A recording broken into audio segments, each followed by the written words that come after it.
ने अभी तक मध्यकाल वाला पोर्शन किया है ना, मिडिएवल हिस्ट्री। गढ़वाल वाले सेक्शन को आप कर रहे हैं।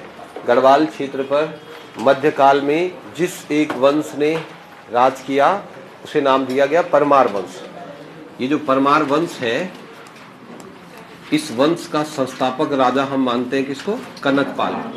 ऐसा कहते हैं गुजरात से एक कनकपाल नाम का राजकुमार आया और इसने लगभग 888 ईस्वी में चांदपुर गढ़ को अपने राज्य की राजधानी स्थापित करते हुए गढ़वाल में एक वंश चलाया, जिस वंश को नाम दिया गया परमार वंश, है ना। ये आपने करा था। और कनकपाल अपने राज्य की राजधानी को स्थापित करते हैं कहाँ पर? तो एक पर्टिकुलर जगह पर, जिसको हमने चांदपुरगढ़, यानी ये चांदपुरगढ़ के राजा थे। फिर कनकपाल के बाद इनकी फैमिली में खूब सारे राजा आए और कनकपाल के बाद आने वाले सभी राजा ऑब्वियस है वो परमार वंश के राजा कहलाएंगे, तो वो अपना शासन चलाते रहे। कनकपाल की पीढ़ी में आने वाले खूब सारे राजाओं के कुछ फैक्ट आपने किए। लक्ष्मण देव एक राजा था। अनंतपाल, धारसील अभिलेख किसका है? अनंतपाल द्वितीय नाम के राजा का अभिलेख है, धारसील अभिलेख। और बाकी के ये वाला जो सेक्शन है इसको आप मान के चलो गढ़वाल। यहाँ पर थे 52 गढ़ और इन 52 के 52 गढ़ों को जीतने का काम किसने किया था? एक राजा आए जिसका नाम था अजयपाल। तो कल आपने अजयपाल की बेसिक स्टोरी को समझा कि अजयपाल नाम का एक राजा परमार वंश में हुआ। इसके बारे में ये आइडिया लगाया जाता है कि ये 1490 से 1519 ईस्वी तक परमारों की गद्दी पर था। और जब ये राजा बना तो इसने क्या किया? तो आप कहेंगे इसने गढ़वाल का एकीकरण किया। पूरे गढ़वाल के 52 गढ़ों को जीता और 52 गढ़ों को जीतने के बाद इसने गढ़वाल साम्राज्य स्थापित किया। मतलब जो गढ़वाल राज्य है ना आज का, ये गढ़वाल राज्य किसने बनाया? तो आप कहेंगे अजयपाल, है ना। इसे सारे गढ़ों को जीता और सारे गढ़ों को जीतने के बाद इसने अपने राज्य की राजधानी कहाँ स्थापित करी? तो श्रीनगर।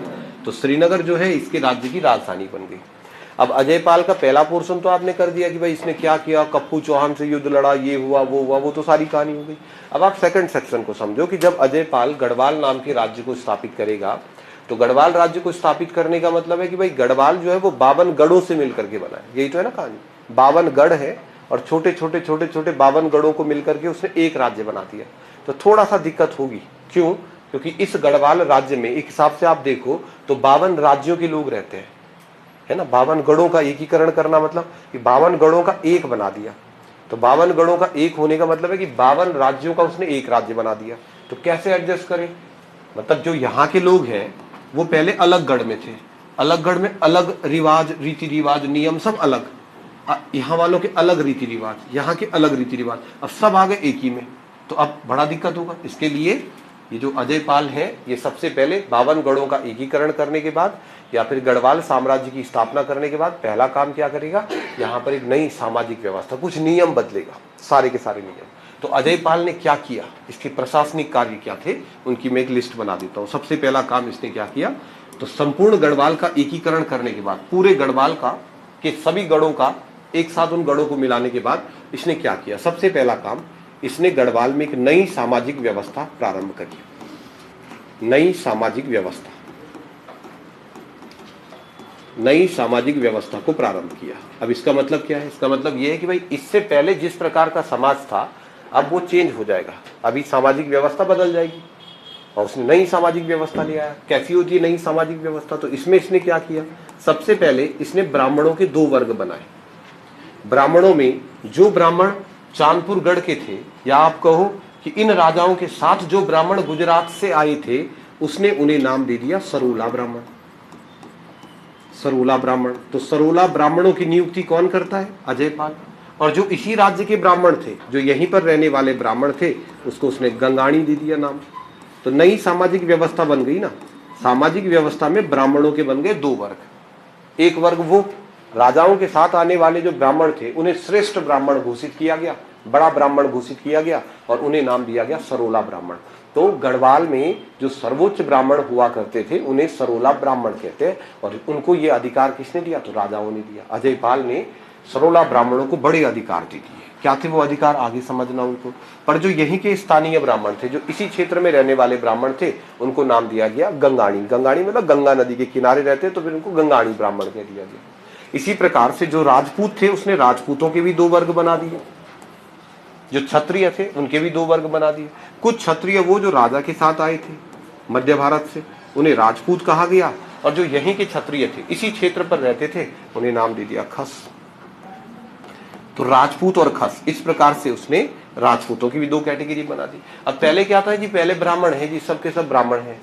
अभी तो नियम बदल गया ना, अभी ब्राह्मण भी दो कैटेगरी के हो गए। बड़े ब्राह्मण बने सरोला कहलाए, छोटे ब्राह्मण हैं तो फिर भाई उनको गंगाणी कहा गया। ठीक उसी प्रकार से जो राजपूत है उनके भी दो वर्ग बना दिए। जो अपने साथ आए थे उनको राजपूत कह दिया, क्षत्रिय कह दिया, और जो यहीं के लोकल क्षत्रिय थे उनको उन्होंने खस नाम दे दिया। तो सबसे पहला काम अजयपाल ने पहला काम क्या किया, तो अजयपाल ने राजा बनने के बाद सबसे पहले एक नई सामाजिक व्यवस्था प्रारंभ करी। दूसरा काम, राज्य की सीमाओं का निर्धारण किया। राज्य की सीमा निर्धारण, कि भाई हमारा राज्य कहां से शुरू हो रहा है और कहां पर खत्म हो रहा है। राज्य की सीमा का निर्धारण किया। सीमा निर्धारण आप समझ रहे हैं क्या किया इसने, बॉर्डर बनाया, मतलब अपने स्टेट का, हमारा राज्य है कहां तक। सीमा निर्धारण के लिए, राज्य की सीमा का निर्धारण करने के लिए अजयपाल के जमाने उसने एक व्यवस्था चलाई कि मेरे राज्य की सीमा कहां तक है। तो सीमा का निर्धारण करने के लिए उसने अपने राज्य पर एक पत्थर रखने की व्यवस्था चलाई। जैसे हमारा राज्य यहां से शुरू हो रहा है, अब हमारा राज्य कहां तक है, तो यहां से मान लो सर्वे चौक तक, तो सर्वे चौक में हमारा बॉर्डर है, कैसे पता चलेगा, उसने सर्वे चौक में एक पत्थर लगा दिया। उस एक पर्टिकुलर पत्थर को क्या बोलते हैं, ओडा कहते हैं। ओडा, ओडा नाम सुना आपने। ओडा हमारे राज्य में सीमाओं का निर्धारक होता है, सीमाओं का निर्धारक, कि भैया ओडा, खेत में लगाते ओडा, आपका खेत है, यहां से आपने ओडा लगा दिया। ओडा लगाने का मतलब है कि आपका खेत यहां से शुरू है, इस पर्टिकुलर पॉइंट पर खत्म हो जाएगा। तो क्या किया अजयपाल ने, राज्य की सीमाओं का निर्धारण किया, राज्य की बाउंड्री बनाई, और राज्य की सीमाओं का निर्धारण करते हुए उसने ओडा स्थापित किए। पूरे राज्य में छोटे छोटे छोटे छोटे ओडे बनाए। राज्य की सीमाओं का निर्धारण करने के बाद अजयपाल ने तीसरा काम क्या किया, मापन का समानीकरण किया। मापन का समानीकरण, मापन का समानीकरण मतलब 52 गढ़ के लोग एक साथ मिले हैं, तो 52 के 52 गढ़ में हर गढ़ में अलग अलग रीति रिवाज होंगे। जैसे चांदपुर गढ़ है, वहां पता नहीं जमीन कैसे नाप रहे, हो सकता है वो किलोमीटर में, किलोमीटर तो नहीं होता था पर समझने के लिए आप मानो कि कोई चांदपुर गढ़ का है वो किलोमीटर में नाप रहा है, यहाँ मीटर, सेंटीमीटर, इंच, फीट, अलग अलग। सभी गढ़ के लोग माप तौल के लिए अलग अलग प्रणालियों का प्रयोग करते थे। उसने कहा आज के बाद अब क्योंकि सब एक हो गए, तो भैया माप तौल का समानीकरण मतलब संपूर्ण राज्य में जो मैं कहूंगा यही मेजरमेंट सिस्टम चलेगा। और उसके लिए ये भाई साहब एक बर्तन बनाता है जिसको बोलते हैं पाथा। पाथा पता है आपको। तो अजयपाल ने एक बर्तन इंट्रोड्यूस किया, उसको कहा गया पाथा। और उसने कहा कि जो भी आप नाप तौल करोगे, नाप तौल के लिए एक हिसाब से तराजू बना दिया उसने पाथा को। तो उसने कहा इस पाथा से ही आप सारा का सारा माप तौल करोगे। इससे पहले हो सकता है कोई शेर से नापता हो, कोई कुड़ी से, कोई किसी से, कोई किसी से। उसने कहा सारे बर्तन खत्म, मेरे राज्य के अंदर जो भी माप तौल होगा वो सारा का सारा माप तौल जो है वो पाथा से होगा। तो उसने खुद का एक पाथा बनाया, राजकीय पाथा। तो कभी कभी प्रश्न आता है कि अजयपाल ने मापन का समानीकरण करते हुए जो राजकीय पाथा बनाया था, जो राजकीय पाथा बनाया था, उस पाथा का नाम था ध्यूली पाथा। ध्यूली पाथा क्या था, तो अजयपाल के द्वारा बनाया गया उसका खुद का राजकीय पाथा, सरकारी पाथा मतलब, ठीक है। राजकीय पाथा का नाम उसने ध्यूली पाथा रखा था। ये कुछ काम है जो अजयपाल करता है। नई सामाजिक व्यवस्था शुरू करी, नई सामाजिक व्यवस्था में सरोला ब्राह्मण बनाए। ऐसे ही राज्य की सीमा का निर्धारण किया, भाई आपका राज्य कहां तक है, यहां से चल रहा है तो कहां तक है, तो जहां तक उसका राज्य है वहां पर एक ओडा रख दिया। ओडा मतलब एक पत्थर रख दिया। ऐसे ही मापन का समानीकरण कि भाई मेरे राज्य के अंदर सभी के सभी लोग कुछ भी मेजरमेंट करेंगे तो मेजरमेंट करने के लिए भैया पाथा से ही नापना पड़ेगा। तो उसने राजकीय पाथा का भी निर्धारण किया। राजकीय पाथा का निर्धारण करने के अलावा अजयपाल ने कुछ नियम बदले। जैसे उसने क्या किया, तो अगला काम उसने क्या किया, केंद्रीय सेना का गठन किया। केंद्रीय सेना का गठन, पहले क्या था, 52 गढ़ थे, 52 सेना। अब उसने क्या कहा, ऐसा नहीं होगा, 52 गढ़ है पर सेना एक ही होगी। तो केंद्रीय सेना का गठन कर दिया। सैनिकों को सैलरी देनी बंद कर दी। सैनिकों को सैलरी नहीं दी, वेतन नहीं दिया।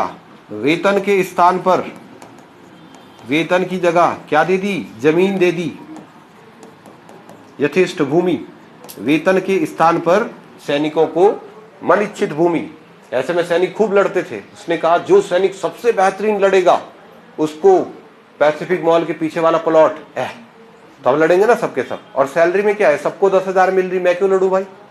अगर सबकी सैलरी 10,000 है और आक्रमण हो गया और सबसे आगे मैं खड़ा, मैं क्यों आगे, मैं पीछे भागूंगा ना, तू जा भाई, तू जा, ऐसा होगा।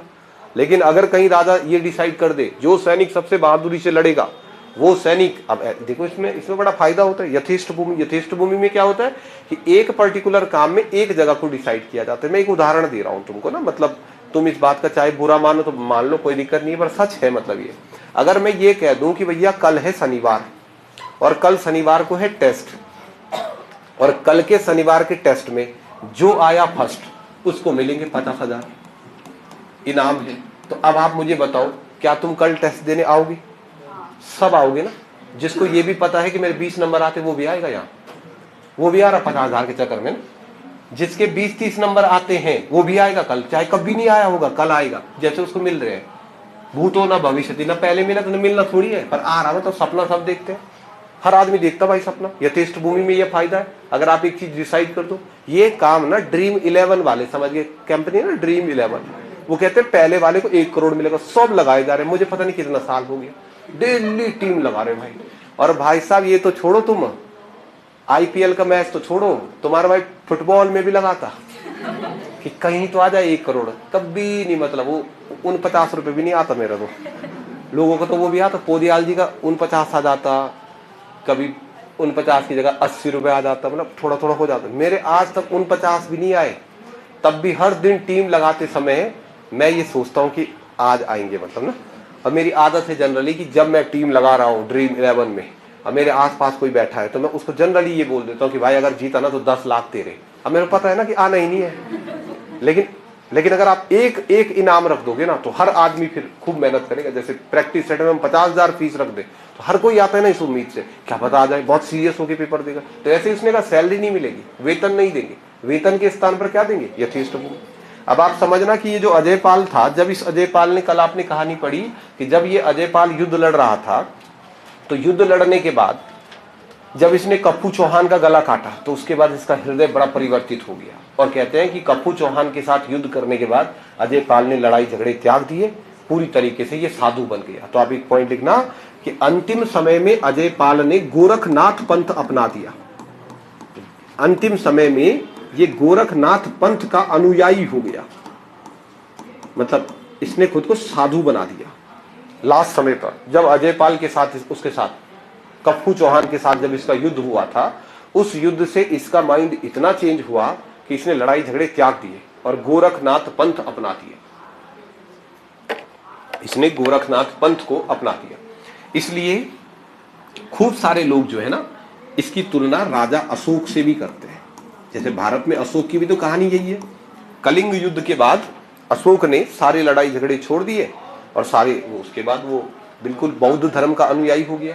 तो लगभग उसकी कहानी भी ऐसी है। इसलिए कुछ लोग इसकी जो तुलना है वो अशोक के साथ करते हैं कि भाई ये जो राजा है ना, ये लगभग वैसा ही है जैसे अशोक ने किया। तो ये गोरखनाथ पंथ का अनुयायी बन गया अंतिम समय में। इसके अलावा कहते हैं इस राजा ने देवलगढ़ में राज राजेश्वरी मंदिर का निर्माण करवाया।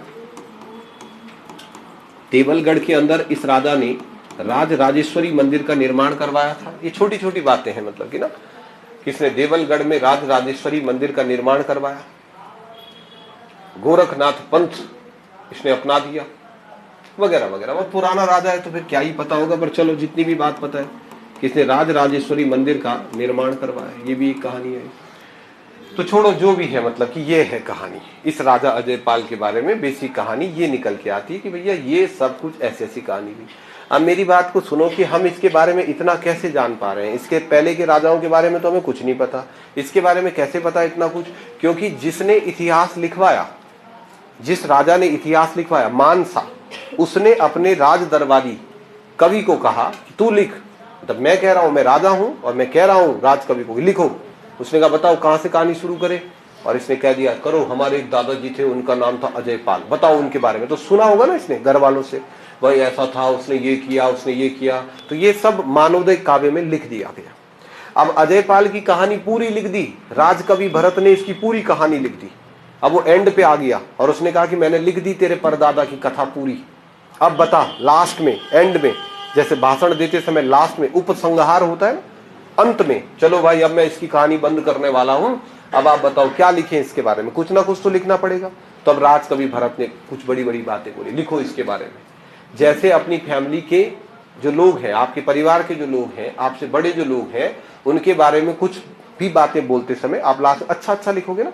तो अब ऐसे ही मान शाह ने मानोदय काव्य में अंत में इस राजा के बारे में बड़ी बड़ी बातें लिखा दी। कैसे कि अब राजा लिख दे कि कुल मिलाकर के मेरा परदादा अजय पाल इंद्र के समान प्रतापी था। बल अब उसके बोलने से हो थोड़ी जाएगा ये इंद्र के समान प्रतापी था, धर्मराज युधिष्ठिर था, ऐसा बोल दिया, कुबेर के समान दानी और इसके समान अलना फलना अटपटांग तो के, ऐसे ही ना, मतलब इसको अलंकृत करने के लिए।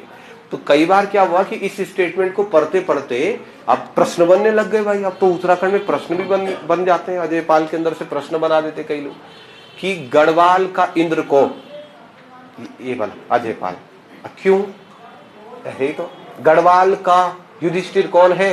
ये है बल गढ़वाल का युधिष्ठिर। क्यों भाई, क्यों? युधिष्ठिर जैसा क्या काम किया इसने? युधिष्ठिर धर्मराज था, ये कहां से धर्मराज? ये तो कपू चौहान मार रहा था वहां, तो ये ना युधिष्ठिर। आप समझ रहे, ऐसे प्रश्न बनते, गढ़वाल का ये कौन है, गढ़वाल का ये कौन है? गढ़वाल का ये कोई नहीं है। जब मानोदय काव्य में इस राजा की कहानी लिखी जा रही थी, तो मानोदय काव्य में कहानी लिखते समय इसको बड़े बड़े अलंकारों से विभूषित किया गया कि यह धर्मराज युधिष्ठिर के समान बहुत ही धर्मराज प्रकार का राजा है, और कर्ण के समान बहुत दानी शासक है, कुबेर के समान इस धनवान राजा है, वगैरह वगैरह। मूल कहानी यही थी और इसके द्वारा करवाए गए काम यही थे। तो राजा जो एक प्रतापी टाइप का हुआ इनकी फैमिली में, उस राजा का नाम क्या होता है? तो आप कहेंगे अजय पाल। सबसे बड़ी बात क्या थी इसकी? तो सबसे बड़ी बात, इसने 52 गढ़ों को जीता था। ऐसा कहते हैं कि यही वो राजा है जिसके जमाने से इस राज्य को गढ़वाल कहा जाने लगा, मान्यता है। कहते हैं इसने बहुत सारे गढ़ जीत लिए, इसलिए इसके दोस्त इसको अजय पाल ना कह के गढ़पाल कहते थे कि तेरे पास गढ़ है बहुत सारे, और गढ़पाल का राज्य था तो बन गया गढ़वाल। एक कहानी ये भी चलती है, पर बहुत पुराना है राजा। तो एक राजा हमारे पास 1490 से 1519 तक कौन बना? उसका नाम था अजय पाल। अब ये जब अजय पाल नाम का राजा था, ये तो भयंकर था ना, खतरनाक था, जिसने पूरा गढ़वाल जीता, तो इसलिए इसके नाती पोतों को इसके बारे में पता था। तो इसका मतलब ये थोड़ी कि अजय पाल के बाद आने वाले राजा भी बहुत प्रतापी होंगे, ना जी, ऐसा नहीं हुआ। ये देखो, ये राजा बना अजय पाल। इस राजा अजय पाल के बाद जिस राजा का नाम इतिहास में लिखा हुआ मिलता है हमें वंशावली में, उस राजा का नाम लिखा है कल्याण शाह। वाह, ये देखो क्या हो गया। अभी तक जितने राजा आपने पढ़े, कनक पाल, लसण पाल, अलना पाल, सब पाल, सभी राजाओं के नाम में पाल लिखा हुआ है। लेकिन अजय पाल के बाद हम एक राजा का नाम देखते हैं जिसका नाम लिखा है कल्याण शाह। नीचे चले तो यहाँ अगले राजा का नाम लिखा हंस पाल।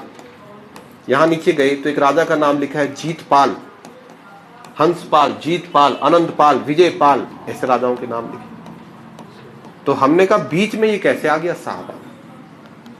तो परमारों की वंशावली का जब अध्ययन करते हैं तो परमारों की वंशावली में बीच में हमें एक राजा ऐसा मिलता है जिस राजा ने अपने नाम के सामने पाल के स्थान पर शाह लिखा है। तो अगर कभी मेरे से प्रश्न आए परीक्षा में कि परमार वंश में कौन सा वो राजा है जिसने अपने नाम में सबसे पहले शाह शब्द जोड़ा, तो आप कहेंगे कल्याण शाह। लेकिन शाह की उपाधि धारण करने वाला राजा जो है वो बलभद्र शाह है, आगे पढ़ेंगे उसको। इसने शाह की उपाधि नहीं धारण करी, क्योंकि अगर एक बार कोई शाह की उपाधि धारण कर देगा तो उसके बाद आने वाले सभी लोग शाह लगाएंगे। तो शाह की उपाधि बाद में देखेंगे, बलभद्र शाह नाम का एक राजा हुआ, उसने अपने नाम में शाह जब जोड़ा तो उसके बाद आने वाले सभी राजाओं ने अपने नाम में शाह जोड़ना शुरू कर दिया। तो यहाँ हमको ये मिलता है कि अजय पाल के बाद आने वाले राजाओं में एक राजा है जिसका नाम है कल्याण शाह। और ये कल्याण शाह नाम का जो राजा है ये क्यों फेमस है? क्योंकि ये परमार वंश का पहला राजा माना जाता है। तो आप छोटे से पॉइंट में लिख देना, नाम में शाह जोड़ने वाला, उपाधि नहीं, उपाधि आएगा तो फिर प्रश्न बदल जाएगा। नाम में शाह जोड़ने वाला पहला राजा कल्याण शाह को माना जाता है। ठीक है, नाम में शाह जोड़ने वाला। ठीक है, अब देखो अजय पाल की कहानी तो पता चल गई, लेकिन अजय पाल के बाद के ये जो राजा थे इनकी कहानी नहीं पता है हमको। ये नहीं पता हमको, ये पता है बस कि इसने शाह जोड़ा। इसने क्या किया पता नहीं, इसने क्या किया पता नहीं। विजय पाल एक राजा हुआ, इसके बारे में लिखना। यह तिब्बत का पुराना नाम है भूट। तिब्बत भोट पर आक्रमण करता है। भोट पर आक्रमण करने वाला इसे पहला परमार वंशी राजा माना जाता है तिब्बत पर। इसने अपने समय में तिब्बत राज्य पर आक्रमण किया था, ऐसा उल्लेख मानोदय काव्य नाम की किताब में मिला।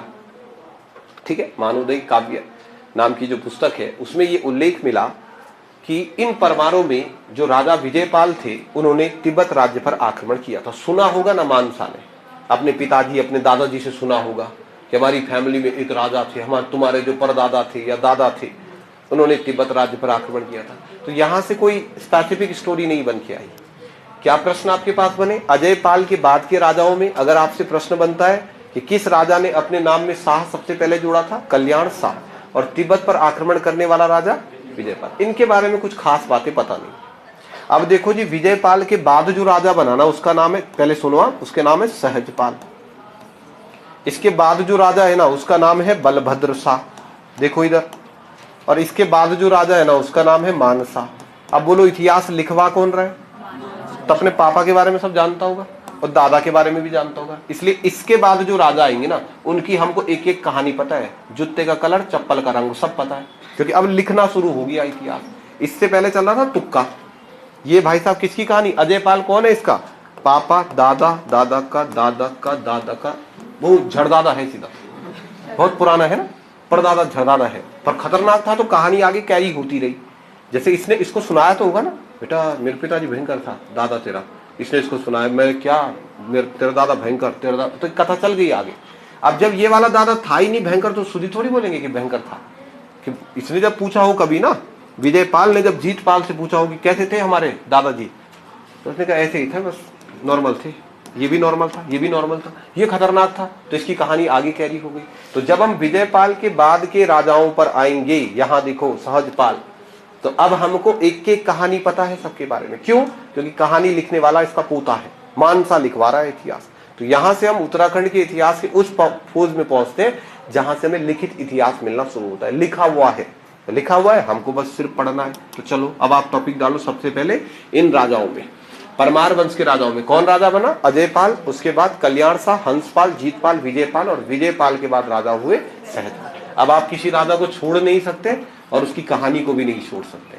तो परमार वंश में ये एक राजा हुए, इन राजा का नाम था सहजपाल। सहजपाल के बारे में कहते हैं कि ये 1547 से लेकर 1575 ईस्वी तक परमारों की गद्दी पर बैठे, यानी गढ़वाल के राजा हुए।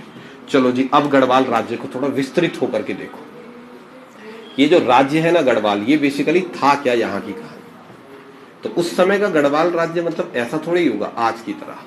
तो आप ये मान के चलो कुछ इस तरीके से ये राज्य उस समय दिखाई देगा उत्तराखंड। अब इसको मैं दो टुकड़ों में बांट देता हूं। लेफ्ट साइड वाला जो हिस्सा है इसको बोलते हैं गढ़वाल। राइट साइड में भी एक राज्य था, उस राज्य का नाम था कुमाऊं। अपने अड़ोसी पड़ोसी देख लो। अब तो पिक्चर शुरू हो रही, मतलब ना, अभी तक तो वो था ट्रेलर ऊपर ऊपर से वाला जिसकी जानकारी नहीं थी, अभी तो जानकारी है। तो यहाँ राजा, यहाँ था गढ़वाल राज्य, इस तरफ था कुमाऊं राज्य। जो आज का तिब्बत है, आज जिसको हम तिब्बत कहते हैं, उसे उस समय कहते थे दापा, या फिर कुछ लोग कहते थे भूट। तो वो भी तो देखो गढ़वाल वालों का पड़ोसी है ना। हमारे ऊपर की तरफ दापा या भूट नाम के राज्य के राजा रहते, इधर साइड रहते कुमाऊं, इधर हम है खुद गढ़वाल। जो आज का हिमाचल प्रदेश है, उस हिमाचल प्रदेश में हमारे साथ जिसकी सीमा लगती थी उसको बोलते सिरमौर। सिरमौर जिला है ना हिमाचल में। तो इधर सिरमौर का राजा था, इधर गढ़वाल का राजा, उधर कुमाऊं, ऊपर दापा। नीचे की तरफ जैसे ही हरिद्वार से आप नीचे चले जाओ, तो हरिद्वार से नीचे वाला जो क्षेत्र था, वो जिस राजा के अधीन आता था वो था दिल्ली का राजा। तो दक्षिण दिशा में हमारे राज्य की सीमाएं दिल्ली राज्य से टच हो रही है। तो ये हमारे पड़ोसी हैं। सबसे खतरनाक कौन होगा इनमें से? ये, इससे बच के रहना, ये दिल्ली का राजा, ये पावरफुल है। बाकी तो ऐसे ही है, माने कि पहाड़ी है हमारी तरह, ये भी वो भी, इधर अपने जैसे ही लोग रहते हैं। ये वाले खतरनाक है, दिल्ली वाले राजा। तो इनसे थोड़ा बच के रहना है। अब देखो जी, सहजपाल राजा बना 1547 से 1575। जिस समय सहजपाल गद्दी पर बैठा 1547, उस समय आप दिल्ली पहुंचो। दिल्ली में 1547 में क्या चल रहा होगा? 1547 ईस्वी आते आते दिल्ली में सिस्टम किसका चल रहा होगा? सर, ये वो दौर है जब दिल्ली की गद्दी पर, अगर 1547 में सच में ये राजा बना, तो ये वो दौर है जब शेर शाह सूरी गद्दी से उतर चुका है और लोधी वंश के अयोग्य शासक वहां पर राज कर रहे हैं। हुमायूं भारत पर वापिस आने का प्लान बना रहा है। वही दौर तो है ना 1547, 48, 49, 50, 51, 52, 53, 54। इस पूरे दौर में क्या है? ये सब कुछ चल रहा है। हुमायूं भारत पर वापिस आने का प्लान बना रहा है।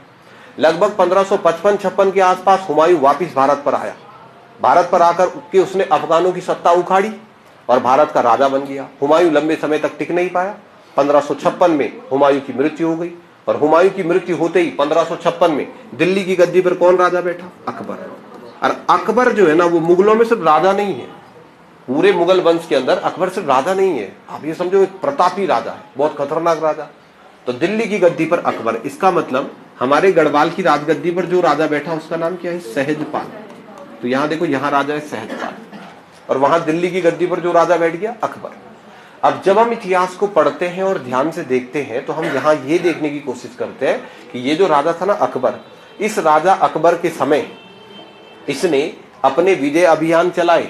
इसने भारतवर्ष में लगभग हर राजा पर अपना विजय अभियान चलाया और भारतवर्ष के अधिकांश राजाओं को पराजित किया। पर अकबर के शासनकाल में अकबर ने क्या हमारे राज्य पर आक्रमण किया, इसका उल्लेख मानवोदय काव्य में नहीं है। यानी मानवोदय काव्य में यह नहीं लिखा है कि इसने हम पर अटैक किया। अकबर के राज दरबार में जितने भी साहित्यिक स्रोत हैं, इसके दरबार की जो किताबें हैं, वहां पर भी ये नहीं लिखा है कि इसने हम पर अटैक किया। इसका मतलब नहीं किया। अब दिमाग में यह आया कि क्यों नहीं किया। जब इसने सब पे किया, दिल्ली से ये राजस्थान पहुंच गया, इन्हें राजस्थान में हल्दी घाटी के युद्ध, और कहां नहीं आक्रमण किया, बिहार सब जगह अटैक कर दिया, हम पर युद्ध क्यों नहीं किया। तो अब हम अपने इनके साथ कुछ संबंधों को जानने की कोशिश करते हैं कि कैसा सिस्टम चल रहा था। राजा बना 1547 में सहजपाल, 1575 तक सहजपाल गद्दी पर रहा गढ़वाल की। ऐसा कहते हैं कि जिस समय गढ़वाल का राजा सहजपाल था, उसी समय दिल्ली की गद्दी पर बैठा था अकबर। अकबर मुगल वंश का वो राजा हुआ जिसकी सभी धर्मों के प्रति एक सार्थक नीति रही। एक जिज्ञासु प्रवृत्ति का राजा था अकबर।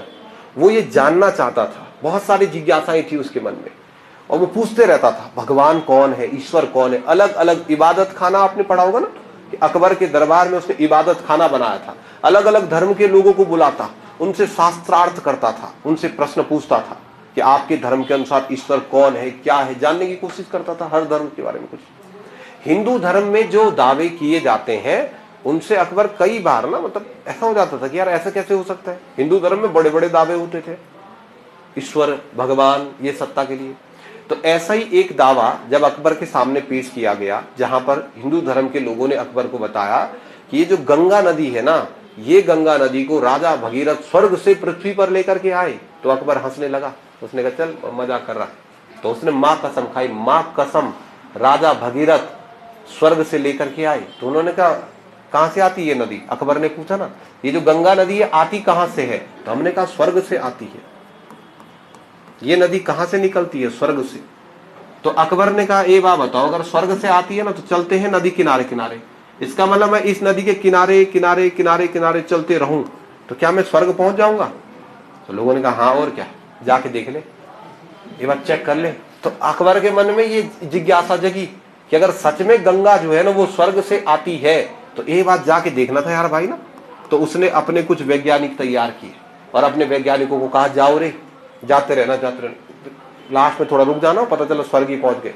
जैसे तुम्हें स्वर्ग दिखने लग जाए फोटो फाटो खींच देना वहां की, क्योंकि अगर ये नदी सच में स्वर्ग से निकलती है तो इसका उद्गम कहां पर होगा? स्वर्ग में। तो आप जाते रहो जाते रहो जाते रहो, और जैसे तुझे दिख जाएगी वहां सामने से निकल रही, दौड़ दौड़ 3-4 फोटो खींचना, वापिस आ जाना, तब हम इस पर विश्वास करेंगे। तो अकबर ने अपना एक अन्वेषक दल बनाया। अन्वेषक दल मतलब रिसर्च करने वाला एक ग्रुप बनाया। तो उसने अपना एक अन्वेषक दल बनाया और कहा कि जाओ आप गंगा नदी कहां से निकलती है इसका पता लगाओ। तो अकबर का अन्वेषक दल कैसे पता लगाएगा गंगा कहां से निकलेगी? गंगा के किनारे किनारे किनारे किनारे चलना शुरू हुआ। तो चला वो दिल्ली से आए, इलाहाबाद से चलते चलते चलते हरिद्वार। अब हरिद्वार जब पहुंचे तो अब किस राजा का राज्य शुरू हो रहा है? सहजपाल। तो इस राज्य में घुसने के लिए उसको परमिशन लेनी पड़ेगी ना। तो अन्वेषक दल ने, अकबर के अन्वेषक दल ने फिर गढ़वाल के राजा सहजपाल से अनुमति मांगी। सर हम अकबर के सैनिक हैं, हम जरा ये देखना चाहते हैं कि गंगा नदी कहां से आती है। तो सहजपाल ने कहा ठीक है कोई बात नहीं। फिर निकले हरिद्वार से, चले ऋषिकेश, पैदल पैदल, उधर देवप्रयाग से होते होते पैदल पैदल घुसे नई टीरी, टीरी से ऊपर, फिर वो एक ऐसी जगह पहुंचे, तब सड़क थोड़ी थी तो ना, तो चलते चलते वो उत्तर काशी भी नहीं पहुंच पाए, वापिस भाग गए। उन्होंने कहा हाँ स्वर्ग ही से निकलती है भाई, किसके बाद कम आ जाना ना, तो वापिस चले गए। लेकिन अच्छी बात क्या है? अच्छी बात ये है कि जिस समय राजा अकबर था तब हमारे अकबर के साथ कोई लड़ाई झगड़े होने के संकेत नहीं मिलते, ये संकेत मिलते हैं कि हमारे संबंध ठीक ठाक थे। तो आप पहला पॉइंट सहजपाल के समय का लिखना। सहजपाल के समय क्या हुआ, तो आप लिखो सहजपाल के शासनकाल में, सहजपाल के शासनकाल में अकबर का अन्वेषक दल, अन्वेषक मतलब अकबर का जो रिसर्च ग्रुप था, अकबर का अन्वेषक दल, अकबर का अन्वेषक दल गंगा नदी के स्रोत की जानकारी का पता लगाने, गंगा नदी के स्रोत की जानकारी का पता लगाने, अकबर का अन्वेषक दल गंगा के स्रोत की जानकारी का पता लगाने, गंगा की स्रोत की जानकारी का पता लगाने का मतलब क्या है कि गंगा कहां से निकलती है, गंगा के स्रोत की जानकारी का पता लगाने गढ़वाल राज्य आया, गढ़वाल राज्य में आए। तो अकबर ने अपना अन्वेषक दल हमारे राज्य में कब भेजा, जब राजा कौन था, सहजपाल। तो सहजपाल के शासनकाल की ये एक घटना, बाकी इसके बारे में ज्यादा बातें पता नहीं होती है, बस इतना ही पता है कि जब ये राजा था तो इसके शासनकाल में अकबर का अन्वेषक दल हमारे राज्य में आया। 1575 में सहजपाल की मृत्यु हुई और सहजपाल की मृत्यु के बाद राजा बना बलभद्र शाह। आप समझो बलभद्र शाह वो है जिसका बेटा लिखवा रहा है इतिहास, अपने पिता के बारे में तो क्या नहीं जानता होगा, सब कुछ ना, इसके बेटे ने इतिहास लिखवाया, तभी राजा बना बलभद्र शाह। 1575 से 1591 ईस्वी तक परमार वंश की गद्दी पर श्रीनगर का राजा कौन था, बलभद्र शाह। गढ़वाल का राजा कौन बना, तो बलभद्र शाह बना। सहजपाल के तुरंत बाद गढ़वाल की राजगद्दी पर राजा कौन बना, तो फिर आंसर होगा बलभद्र शाह। ये लोग इधर बना देते राजा बलभद्र शाह। क्या खास बात है इसकी, इसकी खास बात यह है कि जब गढ़वाल का राजा बलभद्र शाह बना उसी समय कुमाऊं की गद्दी पर भी एक बहुत ताकतवर आदमी बैठा, इसका नाम था रुद्रचंद। नाम सुने तुम, भयंकर आदमी है रुद्रचंद, पावरफुल है। कुमाऊं की गद्दी पर इसी समय रुद्रचंद नाम का राजा बैठा, और दिल्ली की गद्दी पर इसी समय, ये कैसे, ये खत्म है क्या, ये भी खतरनाक बन गया, त्रिकोण, भयंकर त्रिकोण बन गया, ये भी खतरनाक, ये भी खतरनाक, ये भी खतरनाक। तब आएगा ना मजा, तीनों तरफ खतरनाक खतरनाक राजा। तो गढ़वाल की गद्दी पर बैठा बलभद्र शाह, दिल्ली की गद्दी पर बैठा था अकबर, और कुमाऊं की गद्दी पर इसी समय राजा बैठा था रुद्रचंद। सबसे पहले कहानी हम शुरू करते कहां से, तो रुद्र, इससे, अकबर से। अकबर एक प्रतापी राजा था, पावरफुल राजा था, दिल्ली के मुगल सल्तनत में सबसे पावरफुल राजा था। अकबर जो पावरफुल हुआ तो उसके पावरफुल होने का एक बड़ा कारण ये रहा कि अपने राज्य में वो अपने खिलाफ नहीं किसी को बोलने देता था। अकबर की पॉलिसी क्लियर थी कि जैसे मान लो मैं क्लास में हूं अकबर, अब ये तुम सबके सब मेरे राज दरबारी, अगर तुम में से किसी ने मेरे खिलाफ बोला, किसी ने भी, तो अकबर अपने सैनिकों को कोंडा लगा, बोल कोंडा लगा, सीधा कोंडा लगा और सीधा गला काटता था भाई। तो जो लोग अकबर का विद्रोह करते थे ना, अकबर छोड़ता नहीं उनको। तो दिल्ली में बहुत सारे लोग थे जो अकबर के शासन से खुश नहीं थे, इसलिए उन्होंने अकबर के खिलाफ विद्रोह करना शुरू कर दिया। अकबर के ये जो विद्रोही थे, अकबर ने फतवा जारी किया कि जो मेरा विद्रोह कर रहा है गला काट दो उसका।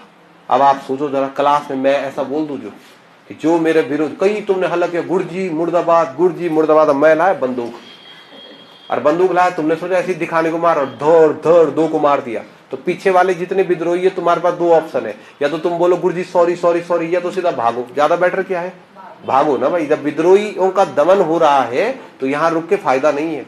तो दिल्ली में जब अकबर के विद्रोहियों ने अकबर के खिलाफ विद्रोह करना शुरू किया तो अकबर के सारे विद्रोही दिल्ली से भाग गए। अब भाग गए और किसी जगह पर जाकर के छुप गए। आज तक का इतिहास है, जब भी आप पढ़ोगे आगे इतिहास तो देखना, जो भी आदमी दिल्ली से छुपने आया वो हमारे राज्य के तराई भावर में आकर के छुप जाता है। उत्तराखंड ना छुपने की सबसे बेहतरीन जगह थी, क्योंकि दिल्ली से आने के बाद ये पहला स्थान था जहां पर दिल्ली वालों को पहाड़ दिखेंगे, तो पहाड़ों के पीछे छुप जाते थे, ताकि दिल्ली से आने वाले राजा कभी भी पहाड़ों पर नहीं चढ़ पाते। आपने देखा होगा देहरादून में फेमस गुफा भी है, रॉबर्ट्स केव, डाकू गुफा, तो डाकू लोग छुप जाते वहां, क्योंकि दिल्ली से आने वाले जो राजा थे वो पहाड़ों में नहीं, कैसे चढ़ेगा पहाड़ में ना, पहले थोड़ी सड़क थी कि गाड़ी में बैठ जा, पैदल चलना पड़ता था।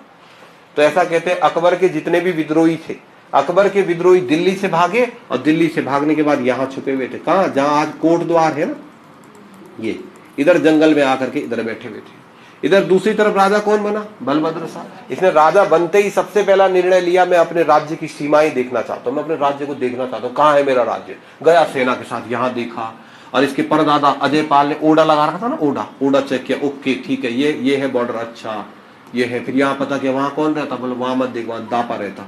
इधर भी देखा, इधर बॉर्डर देखो, जहां जहां उसका बॉर्डर था सब जगह बॉर्डर चेक करने आया कि मेरा राज्य कहां तक है, और सब बॉर्डर देखे, ओके दादा का लगाया हुआ पत्थर सब सेट है। तो लगाते लगाते लगाते लगाते बलभद्र शाह जब दक्षिण दिशा की तरफ आया तो इस क्षेत्र में पहुंचा जहां पर दिल्ली दरबार से भागे हुए विद्रोही बैठे हुए थे। जब वो यहां आया तो उसने इनको देखा, ये लोग दिखने से अलग लगेंगे ना, दिल्ली से आए हैं, मुगल सल्तनत के हैं। तो उसने कहा और क्या हाल राजा, गढ़वाली भाषा में ना, को तो उसको समझ ही नहीं आया इसको। उसने कहा क्या बोल रहा भाई ना, तो उसने कहा कौन हो भैया, आधार कार्ड दिखाओ। तो आधार कार्ड कहाँ है, आधार कार्ड यहीं क्यों हो तुम? तो उन्हें आधार कार्ड दिखाया, वहां लिखा दिल्ली।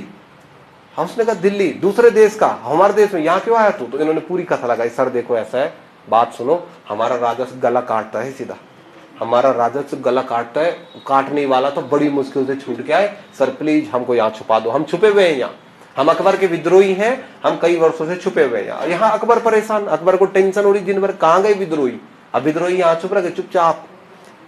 तो जब बलभद्र शाह को पता चला कि ये दिल्ली के राजा अकबर के विद्रोही है, तो बलभद्र शाह ने कहा पकड़ो इनको, बेटों को सबको पकड़ो। सबको पकड़ा और पकड़ के अपने सैनिकों को कहा वहीं ले जाओ इनको जहां से ये आए। और बलभद्र शाह के सैनिकों ने अकबर के इन विद्रोहियों को पकड़ा और पकड़ के कहां भेज दिया, हमारे राज्य के सैनिकों ने पकड़ा और पकड़ के सीधा दिल्ली ले गए। और दिल्ली में अकबर परेशान था ना, कहां गए विद्रोही। और जैसे ही अकबर ने देखा मेरे दुश्मन सबको पकड़ के ला रहे हैं, तो अकबर बताओ खुश होगा कि नाराज होगा? भयंकर खुश ना। अकबर नाचने लगा, ला ला ला इनको ला ना, चलो रे पंखा लगाओ, रस्सा बांधो फटाफट, और फटाफट से ये जितने थे इन सब के सबको फांसी में लटका दिया। अकबर भयंकर खुश हुआ। और जब इसने इन सारे विद्रोहियों का दमन कर दिया, सारे विद्रोहियों को मार दिया, तब अकबर ने इन सैनिकों से पूछा जो सैनिक लेकर के आए थे, भाई लोग बहुत बहुत धन्यवाद तुम्हारा, कौन हो तुम, कौन हो, क्यों लाए? तब इन्होंने पूरी कथा बताई। सर हम आए हैं श्रीनगर गढ़वाल से, हम गढ़वाल के सैनिक हैं, हमारे राजा का नाम बलभद्र शाह है, हमारे राजा ने कहा था कि इनको पकड़ के वहीं ले जाओ, तो ये सब हमारे राजा ने किया। तो अकबर बहुत खुश हुआ। और जब सैनिक घर आ रहे थे तो अकबर ने कहा सुनो, अपने राजा को बोलना वहां थैंक यू, ऐसा बोलना उसको, धन्यवाद भाई। उनको थैंक यू बोलना ही नहीं आ रहा था, तो अकबर ने कहा लिख के दे रहा मैं, ले। तब उसने अकबर ने एक चिट्ठी तैयार करी, उस पर लिखा बलभद्र शाह मेरे मित्र, मेरे दोस्त, हाँ बहुत बहुत धन्यवाद, तूने मेरी इतनी बढ़िया मदद करी ना, देखो मेरे विद्रोही पकड़वा दिए, बस कोई टेंशन मत लेना हो बलभद्र साहब, मैं तेरा फ्रेंड रे भाई, कोई दिक्कत परेशानी हो मेरे को, ये मेरा व्हाट्सएप नंबर है, फोन कर दे कभी भी। लिखेगा ना, आप समझ रहे बात को। और ये जो दिल्ली का राजा अकबर है और जो हमारा राजा है बलभद्र शाह, दोनों के आपस में कैसे संबंध हो गए, अच्छे हो गए। और दिल्ली से ये चिट्ठी लिख के, और चिट्ठी लिख के 2 डब्बा मिठाई का भी दे दिया साथ में, ले इसके लिए बर्फी ले जा, बर्फी का डब्बा। और ये सब किसको भेज दिया, अपने राजा बलभद्र शाह को। बलभद्र शाह ने चिट्ठी पढ़ी, किसकी चिट्ठी आई ये समझ रहे हैं आप, अकबर की नहीं, मोदी की चिट्ठी है ये। अकबर मतलब उस समय का मोदी, पूरे भारत का प्रशासक उस समय, और हम तो छोटा गांव का प्रधान। तो गढ़वाल का राजा मतलब दिल्ली के राजा की तुलना में गढ़वाल के राजा की स्थिति क्या है, छोटी सी। कितने लोग भाई तेरी पूरे राज्य में कितने लोग रहते हैं, 3000 आदमी। भाई तुम्हारे यहाँ भाई 3000 तो नौकरी है। तो अकबर बहुत बड़ा राजा, और भारत का सबसे बड़ा राजा, और उसके साथ तुम्हारी दोस्ती हो जाए। सोचो तुम कहीं जा रहे घूमने, और घूमने जाते हुए तुम्हारे बगल में एक आदमी बैठा मास्क पहन के, और उसने मास्क उतारा और तुमने देखा मोदी। अब मोदी बैठ जाए तो तुम्हारे बगल में ना, अब मोदी जी कह रहे चुप रह, ले मेरा नंबर लिख, कोई दिक्कत हो मेरे को फोन करना। अब तुम पहले तो कोचिंग आओगे, फिर उसके बाद अगर मोदी जी से तुम्हारी पहचान हो गई तो मुझे नहीं लग रहा कि कल कोचिंग भी आओगे। तो और सड़क पे कैसे चलना, तो खुला ना, हाँ, और हेलमेट हेलमेट पहनना गाड़ी चलाते हुए। अगर तुम गाड़ी चलाओगे और मोदी जी का नंबर तुम्हारे फोन में है तो हेलमेट पहनोगे फिर? आज जो पुलिस ने रोक दिया तो बात ही नहीं करनी ना, ये नंबर देखे या नंबर, फोन करने की जरूरत भी नहीं है। तो ये जो हमारे गढ़वाल का राजा है ना, इसका कांटेक्ट सीधा किसके साथ जम गया, दिल्ली के राजा के साथ। दिल्ली के राजा ने इसको 2 डब्बा बर्फी का भेजा, इसने अड़सा बना के भेजा, ले तो भी खा। इसने वहां से कुछ भेजा, इसने यहाँ से चिकन भेज दिया, 2 कस्तूरी मृग भेजते थे गढ़वाल के राजा। अब दोस्ती हो गई ना, तो जैसे मान लो दिवाली हो गई, तो दिवाली के अवसर पे बलभद्र शाह ने 2 कस्तूरी मृग काटे और कस्तूरी मिर्च काट के पैक फूक करके दिल्ली भिजवा दिए। दिल्ली के राजा वहां बकरा खा खा के परेशान हो रखा, बकरा मुर्गा, और कस्तूरी मिर्च कहां से मिलेगा? उसने भी खाया, आहा मजा आ गई उसको भी। उसने 4 डब्बा और भेज दिए ताकि और भेजेगा बोले। तो इसका मतलब क्या है कि जब राजा बलभद्र शाह हुआ ना, तो बलभद्र शाह के शासनकाल की पहली और सबसे बड़ी घटना यह है कि इस राजा ने दिल्ली के राजा के साथ संबंध कैसे किए? अच्छे। सबसे बड़ी बात यह है कि जिस समय बलभद्र शाह राजा बना उस समय हमारे राज्य के और दिल्ली राज्य के संबंध कैसे बने? बेहतरीन। अच्छे भी छोड़ो, बहुत बेहतरीन बने। तो पहला ही पॉइंट आप ये देखना, बलभद्र शाह ने क्या किया? सबसे पहले दिल्ली राज्य के साथ मैत्रीपूर्ण संबंध स्थापित किए। दिल्ली राज्य के साथ मैत्रीपूर्ण संबंध स्थापित किए, दिल्ली के साथ दोस्ती कर दी, दिल्ली राज्य के साथ मैत्रीपूर्ण संबंध स्थापित कर दिए। बलभद्र शाह के शासनकाल में दिल्ली राज्य के साथ मैत्रीपूर्ण संबंध स्थापित हुए। या फिर आप ये लिख सकते हैं, गढ़वाल राज्य और दिल्ली राज्य के बीच राजदूत भेजने की प्रथा प्रारंभ हुई। राजदूत भेजने की प्रथा प्रारंभ हुई। जब गढ़वाल का राजा बना बलभद्र शाह, तो जिस समय गढ़वाल का राजा बलभद्र शाह हुआ उसी समय गढ़वाल और दिल्ली के अच्छे संबंध हुए। बाद में भयंकर लड़ाई हुई, तो भयंकर बोलते जिसको। तो आप देखना कहां से लड़ाई शुरू हुई। अभी तो अच्छे संबंध थे, दिल्ली और हम तो दोस्त थे।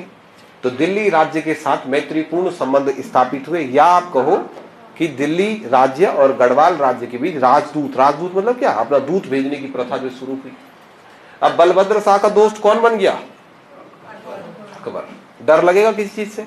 कभी पंगा हो जाए, पंगा, तो क्या टेंशन है? इसको तुरंत फोन करना। इसने बोल लगा था कभी लड़ाई मेरे फोन करना, तो बस बाकी मैं देख लूंगा। तो भाई बैकअप में एक बड़ा फोर्स हमारे पास। इसलिए बलभद्र शाह ने भी बड़े बड़े काम किए। क्या किया बलभद्र शाह ने? सबसे पहला काम, दिल्ली राज्य के साथ मैत्रीपूर्ण संबंध स्थापित होने के बाद इसने शाह की उपाधि धारण कर दी। शाह की उपाधि धारण करने वाला ये पहला राजा है। अब भाई कुछ लोग कहते हैं कि इसको शाह की उपाधि किसी ने दी, कुछ लोग कहते हैं जैसे बहलोल लोधी वगैरह ना, तो वो कहानी इसको तो छोड़ हटा देते हैं, उसको तो हटा देते हैं कि भाई क्यों? क्योंकि इस समय तो लोधियों का शासन खत्म हो चुका था। परंतु शाह की उपाधि सबसे पहले किसने धारण करी? बलभद्र शाह ने। तो इसने दिल्ली राज्य के साथ मैत्रीपूर्ण संबंध स्थापित होने के बाद सबसे पहले शाह की उपाधि धारण करी, एक। दूसरा, इसने अपना खुद का राजमहल बनाया, अपना स्वयं का। राजमहल को क्या बोलते हैं? राजाओं के राजमहल को राजप्रसाद कहते हैं। राजप्रसाद मतलब राजमहल। तो इसने अपना खुद का राजमहल बनाया श्रीनगर में, उसका नाम रखा चित्रशिला, चित्रशाला, ठीक है, चित्रशाला। राजा बलभद्र शाह ने सबसे पहले दिल्ली राज्य के साथ बहुत अच्छे संबंध बनाए। जब इसके दिल्ली राज्य के साथ अच्छे संबंध बन गए, तो दिल्ली राज्य के साथ अच्छे संबंध स्थापित होने के बाद बलभद्र शाह ने श्रीनगर में चित्रशाला नामक अपना खुद का राजमहल बनाया। चित्रशाला नाम का अपना खुद का राजमहल स्थापित किया। अब जरा थोड़ा कथा भी ध्यान रखना, फिर मैं इसके पॉइंट तुमको आराम से लिखवा दूं। अब पहले स्टोरी आप दिमाग में सेट कर दो। आज तक के राजा तो ऐसे ही आ रहे थे, टाइम पास टाइप के। ये थोड़ा ठीक ठाक है बलभद्र शाह, क्योंकि इसका रिलेशन किसके साथ बना? दिल्ली के राजा के साथ। और दिल्ली का राजा कौन है? तो हमारा राजा गढ़वाल वालों का और दिल्ली का राजा अकबर, दोनों आपस में दोस्त हो गए ना, मित्र हो गए। तो इसका कॉन्टेक्ट इसके साथ हो गया।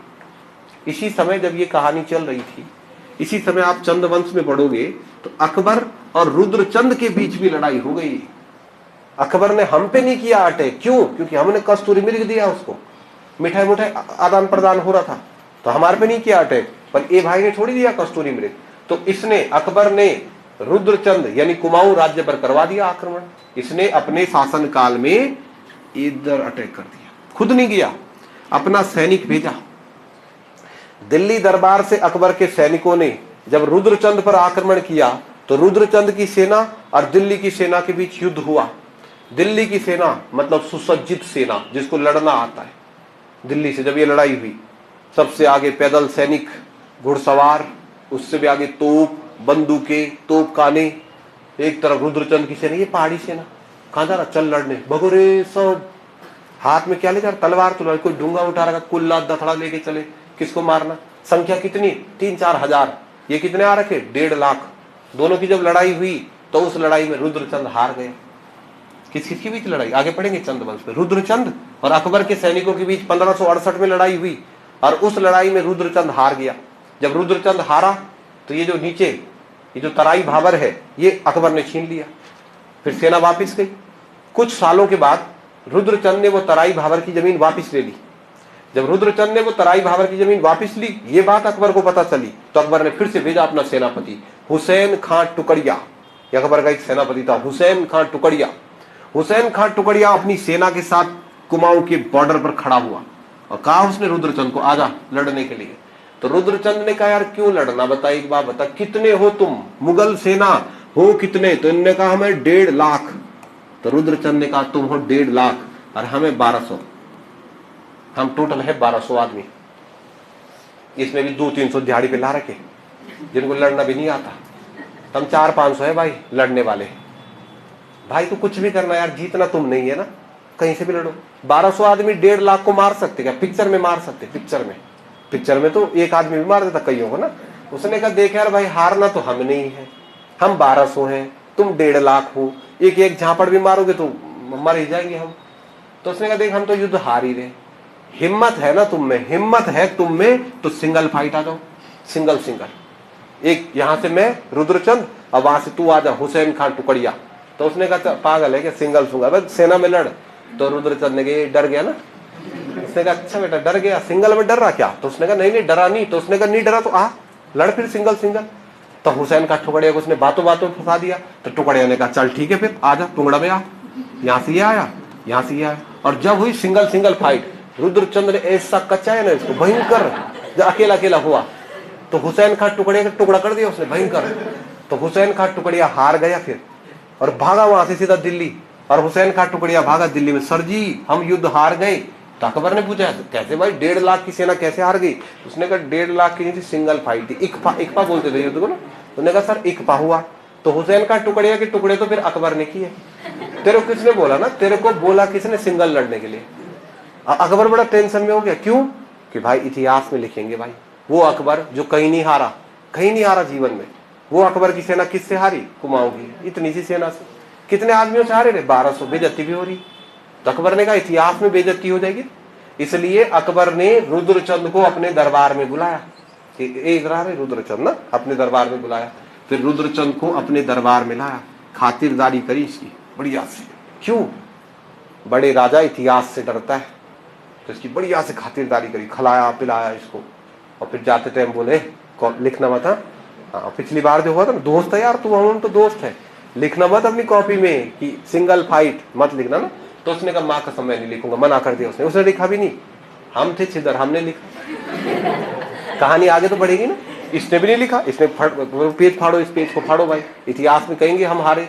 इसने पेज फाड़ा, इसने लिखा ही नहीं, हमको तो बोला नहीं इसने ना, तो हमने लिख दिया। तो इस पूरी कहानी का मतलब क्या है पता है? इस कहानी का मतलब ये है कि जो कुमाऊं का राजा रुद्रचंद है उसके भी अकबर के साथ कैसे संबंध थे? मैत्रीपूर्ण संबंध थे। तो बलभद्र शाह तो था ही अकबर का दोस्त, पर आप आगे कहानियों में पढ़ोगे तो पता चलेगा कुमाऊं का राजा रुद्रचंद वो तो अकबर के दरबार में गया था। हमारी तो चिट्ठी में बात हो रही थी, लेकिन रुद्रचंद तो अकबर के दरबार में रह के आया था।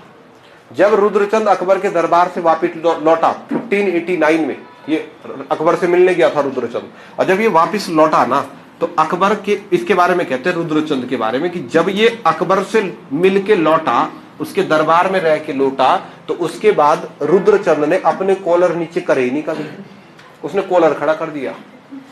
जानता भाई कौन ना?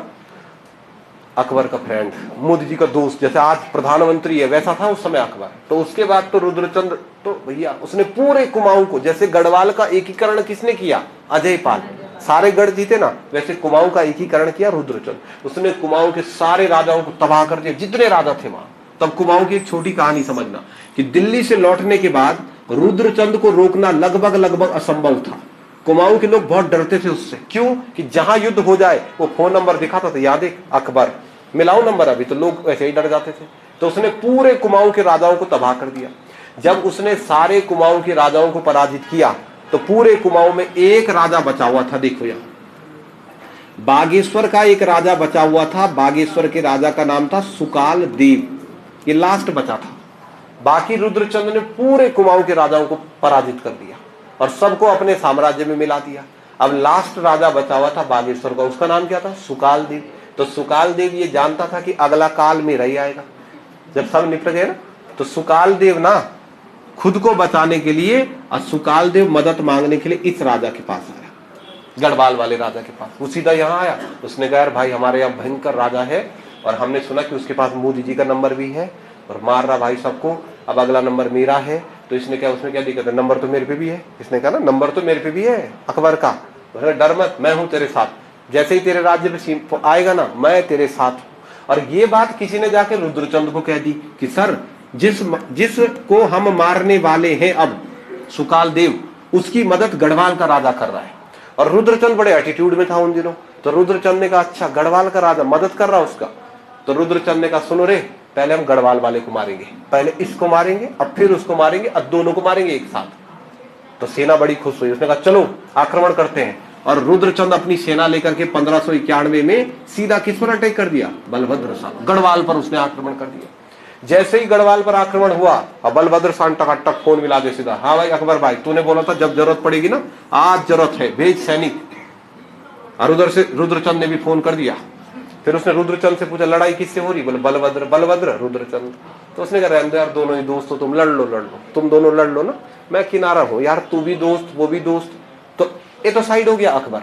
लेकिन रुद्रचंद अपनी सेना लेकर के गया और 1591 में पहला महायुद्ध हुआ गढ़वाल कुमाऊं का, ग्वालदम का युद्ध कहते हैं उसे। ग्वालदम चमोली में जगह है ना, तो चमोली के ग्वालदम में बलभद्र शाह और रुद्रचंद के बीच यहां हुई लड़ाई।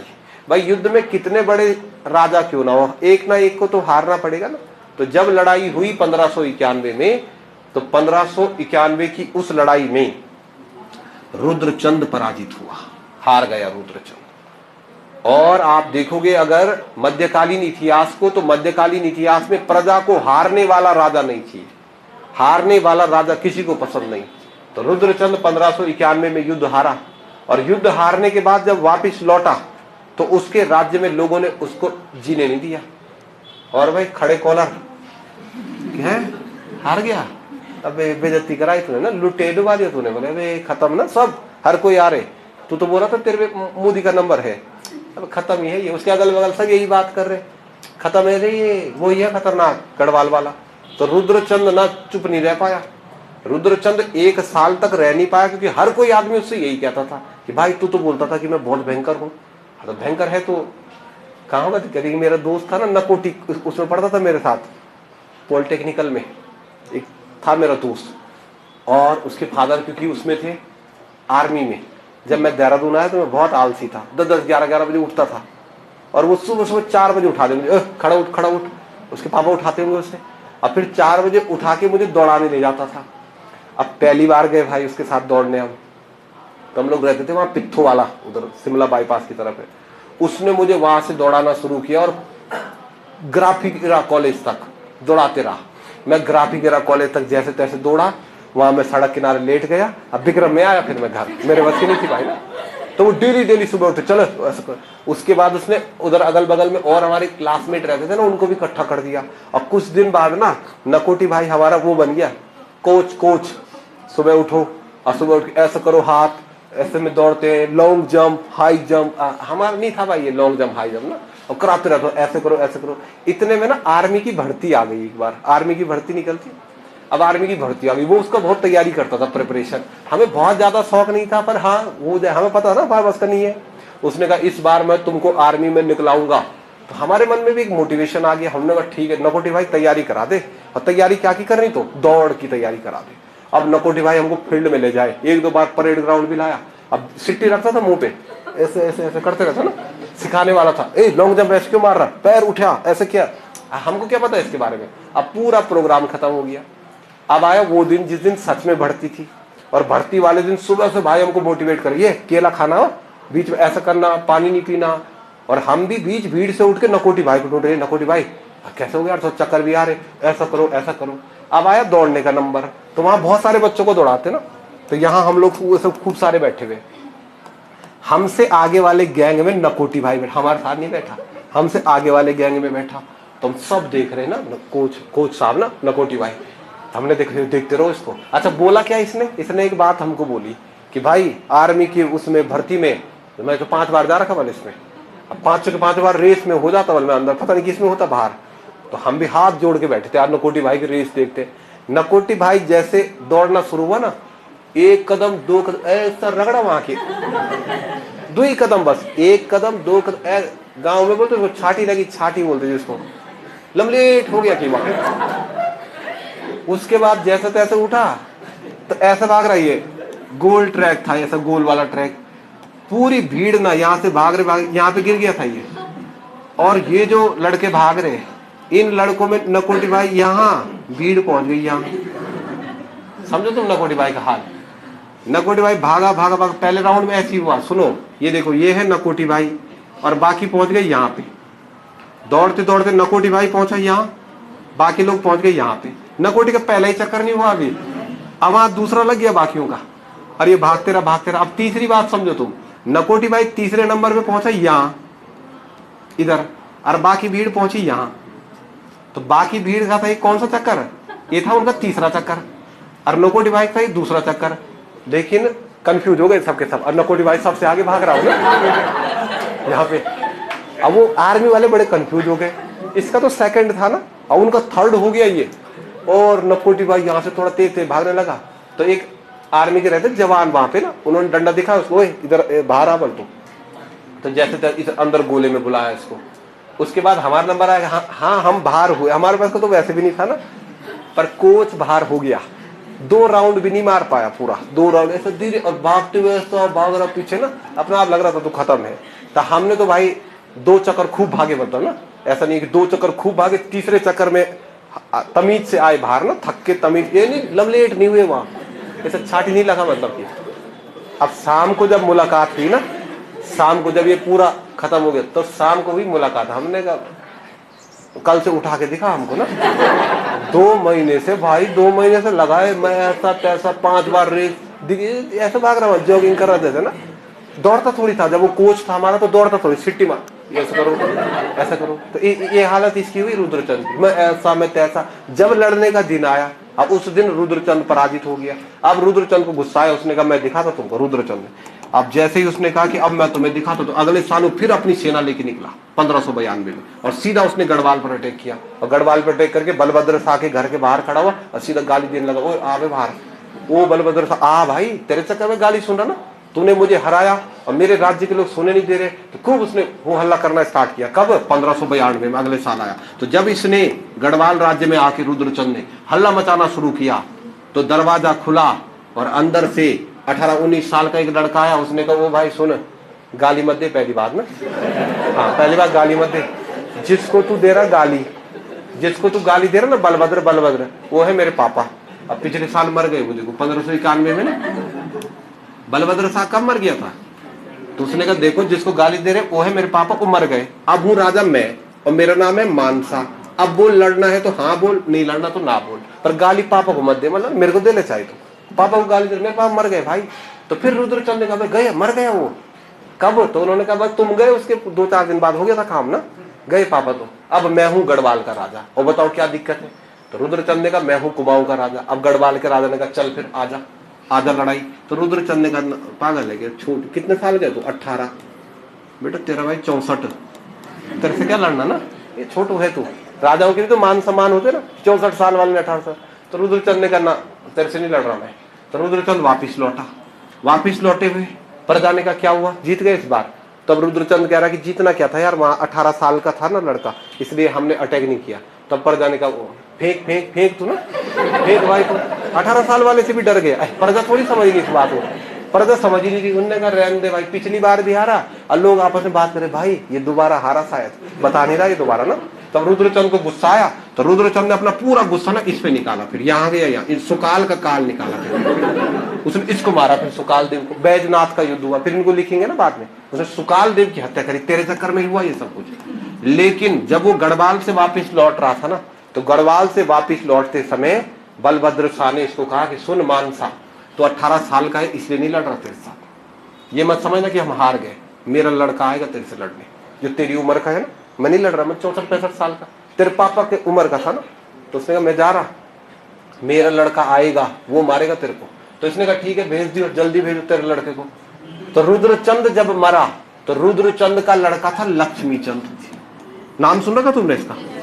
इसका चंद हटा दो, चंद चंद तो बाद में, इसका नाम था और है ये लड़का।